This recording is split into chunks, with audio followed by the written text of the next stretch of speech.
Six sigma லெசன்ல next பார்க்க போற topic பார்த்தீங்கன்னா concept of design for six sigma. இது வந்து டிஎஃப்எஸ்எஸ்ன்னு கூட சொல்லலாம்.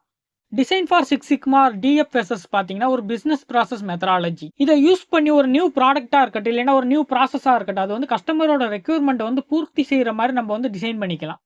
இந்த மாதிரி டிசைன் பண்ணக்கூடிய ப்ராடக்டாக இருக்கட்டும், இல்லைன்னா ப்ராசஸாக இருக்குது, அது வந்து சிக்ஸ் சிக்மா லெவலில் மெயின்டைன் பண்ணுறதுக்கு டிஎஃப்எஸ்எஸ்ல இருக்கக்கூடிய QFT, அதாவது குவாலிட்டி ஃபங்க்ஷன் டிப்ளாய்மெண்ட், FMEA, அதாவது failure more and effect analysis போன்ற குவாலிட்டி டூல்ஸ் வந்து நம்ம யூஸ் பண்ணிக்கலாம். ஸோ டிஎஃப்எஸ்எஸ் யூஸ் பண்ணுறதுனால கஸ்டமரோட ரெக்யூர்மெண்ட்டுக்கு ஏற்ற மாதிரி ஒரு ப்ராடக்டாக இருக்கட்டும், ஒரு சர்வீசஸாக இருக்கட்டும், அதை வந்து நம்ம வந்து புதுசாக வந்து டிசைன் பண்ணிக்க முடியும். இது மட்டும் இல்லாமல் ஒரு பிஸ்னஸ் சிஸ்டத்துக்கு தேவையான நியூ ப்ராடக்டாக இருக்கட்டும், இல்லைன்னா நியூ கேட்டகரி ஆஃப் சர்வீஸை கூட நம்மளால் டிசைன் பண்ணிக்க முடியும். இதை சிம்பிளாக அண்டர்ஸ்டாண்ட் பண்ணிக்கிற மாதிரி ஒரு எக்ஸாம்பிள் சொல்லணும்னா, மார்க்கெட்டில் ஆல்ரெடி ஒரு ஃபோன் மாடல் வந்து அவைலபிளாக இருக்குன்னு வைங்க.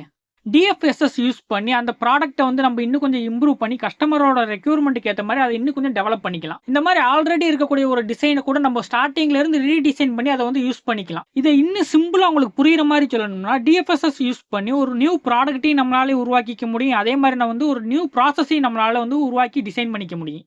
இந்த மாதிரி டிசைன் பண்ணக்கூடிய ப்ராடக்டாக இருக்கட்டும், இல்லைன்னா சர்வீஸாக இருக்கட்டும், அது வந்து ஒரு ப்ராசஸாக இருக்கட்டும், இது வந்து நம்ம புதுசாக நியூ டிசைனாகவும் உருவாக்கிக்கலாம். இல்லைன்னா ஆல்ரெடி இருக்கக்கூடிய டிசைனையும் ரீடிசைன் பண்ணி ஸ்டார்டிங்ல இருந்தே நம்மளால உருவாக்கிக்க முடியும்.